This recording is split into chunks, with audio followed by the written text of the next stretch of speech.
திருப்பாடல் 19.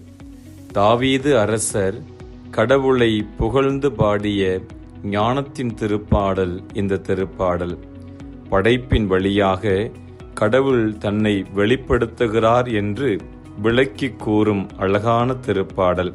கவிதை நடையில் ஒரு பாடலாக அமையும் திருப்பாடல்.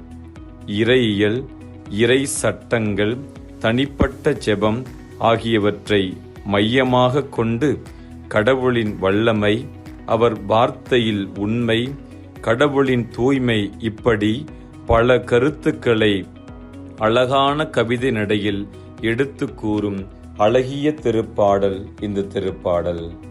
ஆண்டவருடைய வார்த்தைகள் வாழ்வு தரும் ஆவியை கொண்டிருக்கின்றன. ஆண்டவரின் திருச்சட்டம் நிறைவானது, அது புத்துயிர் அளிக்கின்றது. ஆண்டவரின் ஒழுங்குமுறைகள் நம்பத்தக்கது, எளியவருக்கு அது ஞானம் அளிக்கின்றது. பல்லவி. ஆண்டவருடைய வார்த்தைகள் வாழ்வு தரும் ஆவியை கொண்டிருக்கின்றன. ஆண்டவரின் நியமங்கள் சரியானவை, அவை இதயத்தை மகிழ்விக்கின்றன. ஆண்டவரின் கட்டளைகள் ஒளிமயமானவை, அவை கண்களை ஒளிர்விக்கின்றன. பல்லவி. ஆண்டவருடைய வார்த்தைகள் வாழ்வு பெறும் ஆவியை கொண்டிருக்கின்றன.